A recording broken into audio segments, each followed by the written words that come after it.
एक scene imagine करो जो कि बहुत फेमिलियर लगेगा तुम्हें। घर में कोई बीमार है समझो, तो डॉक्टर के पास जाना चाहिए, बट पैसे का सिस्टम थोड़ा टाइट है और कोई बोलता है भगवान की मर्जी है, जो होना है वो होगा। और ये सुनने के बाद सब मौन हो जाते हैं। कोई आर्ग्यू नहीं करता, कोई पुशबैक नहीं देता, कोई दिमाग लगाने की कोशिश नहीं करता कि ये सही कह रहे हैं या नहीं। या सोचो एक इंसान जो रोज एक अनफेयर सिचुएशन में है, जैसे खराब बॉस, खराब रिलेशनशिप, उसे गलत तरीके से ट्रीट किया जाता है और वो कहता है अपना नसीब ही ऐसा यार, और फिर कुछ नहीं करता। ये एक्सेप्टेंस है या कुछ और है, हम इसको ही आज डीपली जानेंगे।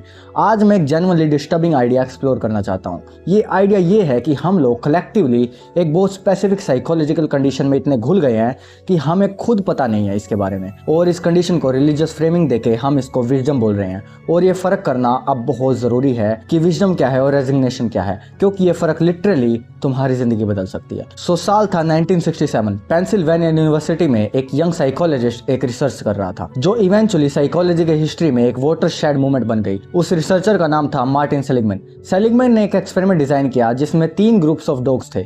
पहले ग्रुप के डॉग्स को माइल्ड इलेक्ट्रिक शॉक दिए गए, लेकिन उनके पास एक लीवर था जिससे वो शॉक को रोक सकते थे। दूसरे ग्रुप के डॉग्स को भी सेम शॉक मिले, लेकिन उनके पास जो लीवर था उससे कोई इफेक्ट नहीं होता था, शॉक आती ही थी चाहे वो कुछ भी करे या ना करे। तीसरा ग्रुप थोड़ा कंट्रोल था, कोई शॉक नहीं था उनके पास, वो सिर्फ ऐसे ही टहल रहे थे।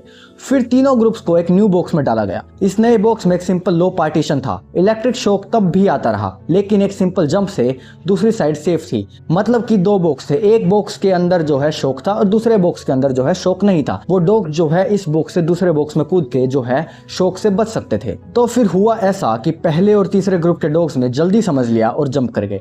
दूसरे ग्रुप के डॉग्स ने नहीं किया, वो बस वहीं बैठ गए। शॉक आता रहा और वो उसको जो है सहते रहे, और उन्होंने कुछ नहीं किया, वो बस सहते रहे उसको। सेलिगमैन ने ये डॉक्यूमेंट किया कि ये डॉग्स ने सिचुएशन में भी ट्राई करना बंद कर चुके थे। उन्होंने एक बेसिक रिलीफ अडॉप्ट कर ली थी कि दर्द है तो दर्द सहते रहो, मेरे करने से कुछ नहीं बदलेगा। उन्होंने इस पैटर्न को नाम दिया लर्नड हेल्पलेसनेस। मतलब एक ऐसी साइकोलॉजिकल स्टेट जिसमें एक लिविंग बीइंग ये बिलीव करने लगे कि उसके एक्शंस का कोई इफेक्ट नहीं होता, चाहे रियलिटी में वो इफेक्टिव हो भी सकता है। अब ये ह्यूमंस में भी होता है बिल्कुल इसी तरह। सेलिगमैन ने बाद में ये ह्यूमन सब्जेक्ट्स पे भी ये रिसर्च कंटिन्यू की थी, और उन्होंने फाइंड किया कि जब लोग रिपीटेडली ऐसी सिचुएशंस में होते हैं जहां कंट्रोल नहीं होता उनका, तो they eventually stop trying to change anything even when they can. और ये इंडिया के कॉन्टेक्स्ट में बहुत ज्यादा रेलेवेंट है। मैं ये क्लेम नहीं कर रहा कि इंडियन फिलोसफी ये टीच करती है, बट ये एक इंपॉर्टेंट डिस्टिंक्शन है। मैं ये क्लेम कर रहा हूँ कि इंडियन कल्चर में जो पॉपुलर नैरेटिव सर्कुलेट करता है वो काफी जगह सफरिंग को एक वर्च्यू बना देता है। दुख में ही इंसान पक्का होता है, कष्ट के बाद ही सुख मिलता है, भगवान उसी को टेस्ट करता है जिसको चाहता है, ये सब अपने पिछले जन्मों का कर्म फल है। ये लाइन सबने सुनी है, ये लाइन सच्ची फील भी होती हैं जब कोई ग्रीव कर रहा होता है, कंफर्ट देती हैं। लेकिन जब ये लाइंस एक्चुअली चेंज को रोकने के लिए यूज होती हैं तो ये डेंजरस बन जाती हैं। एक डॉक्टर ने मुझे एक एग्जांपल दिया था एक बार, जो जेन्युइनली अजीब था बहुत। उन्होंने बताया कि रूरल एरियाज में काफ़ी फैमिलीज लेट स्टेज तक डॉक्टर्स के पास नहीं आते, और रीजनिंग ऑफन रिलीजियस होती है। जो होगा होगा यार, भगवान ने जो लिखा वही होगा, वही होगा। ये लाइन एक पेशेंट को डॉक्टर के पास जाने से रोके रखती है, because somewhere suffering has been normalised and even sanctified. अब यहाँ मैं ये बोलूंगा जो बहुत कम लोग बोलते हैं। कर्मा की फिलोसफी भगवत गीता में एक्चुअली इसका सीधा अपोजिट कहती है। गीता में कृष्ण अर्जुन को कहते हैं कर्मणाय वाधिका रस्ते मां फलेषु कदाचन। मतलब तू सिर्फ अपना काम कर, रिजल्ट पे मत जा, फल की चिंता मत कर। ये एक्टिव एंगेजमेंट की बात है, ये रेजिग्नेशन नहीं है। ये कहना कि मैं कुछ नहीं करूंगा क्योंकि नसीब है, एक्चुअली गीता का मैसेज कंप्लीटली उल्टा है। ये थोड़ा थोड़ा स्टोइक फिलोसफी जैसा है कि हम आउटकम कंट्रोल नहीं कर सकते, हम सिर्फ अपने रिएक्शंस कंट्रोल कर सकते हैं, हम सिर्फ अपने कर्म कंट्रोल कर सकते हैं। एंड पॉपुलर कल्चर ने कर्म को फैटलिज्म में कन्वर्ट कर दिया है, बट ये ओरिजिनल फिलोसफी का मिस रीडिंग है। Doctor B.R. अम्बेडकर, जो मॉडर्न इंडिया के सबसे इंपॉर्टेंट इंटेलेक्चुअल थिंकर्स में से एक हैं और जिन्होंने इंडियन कॉन्स्टिट्यूशन ड्राफ्ट किया था, उन्होंने अपनी 1963 की बुक एनहिलेशन ऑफ कास्ट में एक ऑब्जर्वेशन किया जो बहुत शार्प है। उन्होंने लिखा कि कास्ट सिस्टम सिर्फ एक सोशल स्ट्रक्चर नहीं है, ये एक साइकोलॉजिकल स्ट्रक्चर भी है, जो लोगों को ये बिलीव कराता है कि उनकी पोजीशन नेचुरल है, डिवाइन है, और चेंज करने की कोशिश करना पाप है, जो कि बहुत सारे लोग हम अपनी सोसाइटी में देखते हैं ऐसा करते हैं। ये एग्जैक्टली लर्नड हेल्पलेसनेस है, रिलीजियस लैंग्वेज में पैकेज्ड है, और रिलीजन्स ने इसे बहुत सालों से ऐसे ही बेचा है।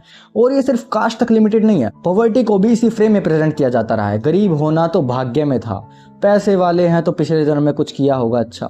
इसका मतलब ये हुआ कि जो सिस्टम पुअर लोगों को पुअर रखता है उसी सिस्टम को डिवाइन सैंक्शन मिल जाता है, और इसको चेंज करना मतलब भगवान के डिसीजन को चैलेंज करना। ये जनरली यूजफुल नैरेटिव था उन लोगों के लिए जो स्ट्रक्चर के टॉप पे थे, क्योंकि अगर बॉटम पे बैठे लोग ये बिलीव करें कि उनकी पोजीशन नसीब से है तो वो कलेक्टिवली राइज नहीं करेंगे। और हिस्टोरिकली ये एक्चुअली वर्क किया। कॉलोनियल पीरियड में ब्रिटिश एडमिनिस्ट्रेटर्स ने भी डॉक्यूमेंट किया कि इंडियन मासेस में fatalist acceptance is particular useful.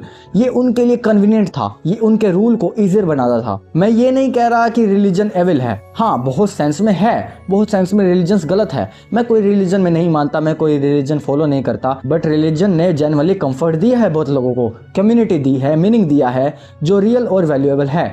मैं ये कह रहा हूँ कि कोई भी powerful system including religion use भी हो सकता है और मिसयूज भी, और ये फर्क करना तुम्हारा काम है, किसी और का नहीं। सेलेगमैन की स्टोरी में एक सीक्वल है जो बहुत कम लोग जानते हैं। जब वो डॉग लर्नड हेल्पलेस हो गए थे और नए बॉक्स में जंप नहीं कर रहे थे तो सेलेगमैन की टीम ने एक चीज ट्राई की। उन्होंने फिजिकली उन डॉग्स को बॉक्स के दोनों साइड्स दिखाए, बार बार स्लोली उन्हें फिजिकली डेमोन्स्ट्रेट किया कि मूवमेंट पॉसिबल है, और इवेंचुअली उन डॉग्स ने दोबारा ट्राई करना शुरू किया। लर्नड हेल्पलेसनेस रिवर्सिबल है, it takes efforts, it takes repeated demonstration, but it reverses, and that's the beautiful fact. ये साइकोलॉजिकल फैक्ट है, ये होप का एक पॉइंट है। ये नहीं कह रहा कि सब कुछ इजी है या इंस्टेंटली चेंज हो जाता है। ये कह रहा है कि जो बिलीफ सिस्टम ने बांधा है हमें, वो बिलीफ सिस्टम को हम अंडू कर सकते हैं, हम चेंज कर सकते हैं उसे, हम अपडेट कर सकते हैं उसे।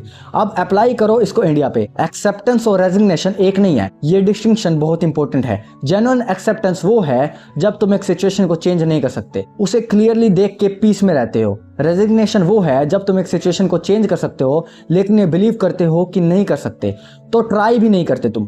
विजडम कहती है कि कुछ चीजें हमारे कंट्रोल में हैं और कुछ नहीं है, बट वो फर्क जानना हमारे लिए जरूरी है। रिलीजियस, फिलोसफिकल या कोई भी फ्रेमवर्क जो ये फर्क ब्लर कर दे, जो चेंजेबल को अनचेंजेबल बना दे, वो किसी का भला नहीं कर रहा। गांधी ने सफरिंग को एक टूल बनाया। सत्याग्रह एक पैसिव एक्सेप्टेंस नहीं थी, वो एक्टिव, डिसिप्लिन, स्ट्रेटेजिक सफरिंग थी जो इनजस्टिस के अगेंस्ट डायरेक्टेड थे। उन्होंने सफरिंग को पावर में कन्वर्ट किया, रेजिग्नेशन में नहीं। अंबेडकर ने कन्वर्ट किया बुद्धा धर्म में, एक डेलिब्रेट, इंटेलेक्चुअल, कॉन्शियस डिसीजन, एक सिस्टम से बाहर निकलने की कोशिश, एक एक्टिव चॉइस। रेजिग्नेशन का एग्जैक्ट अपोजिट। ये दोनों मैन सफरिंग को जानते थे, दोनों ने डिफरेंट तरीके से रिस्पॉन्ड किया और दोनों ने चेंज किया अपने आप को, एक सोशल मूवमेंट से, एक इंटेलेक्चुअल रिवॉल्यूशन से। ये वीडियो किसी की फेथ को अटैक करने के लिए नहीं थी, जनरली नहीं थी यार, मेरा कोई भी मोटिव नहीं है, आई डोंट केयर एक्चुअली।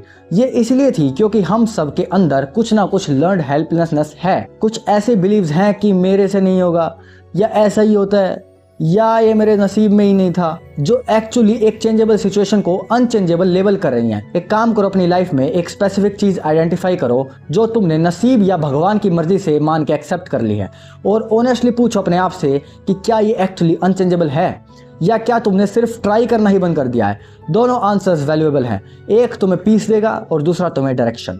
अगर ये वीडियो जेन्युइनली कुछ दे गई है तुम्हें तो लाइक करो, शेयर करो किसी एक ऐसे इंसान के साथ जिसको ये पर्सपेक्टिव रीच करना चाहिए। सब्सक्राइब करो अगर नहीं किया है तो, और कमेंट में सीधा लिखो वो एक चीज़ क्या है जो तुमने सीधा एक्सेप्ट कर ली बिना कुछ सोचे समझे, लेकिन शायद करनी नहीं चाहिए थी। मैं जेन्युइनली इंटरेस्टेड हूँ उस जवाब में। तब तक के लिए सोचते रहो और खो जाओ फिलोसफी की दुनिया में। मिलते हैं नेक्स्ट वीडियो में। Bye bye, take care, thanks for watching.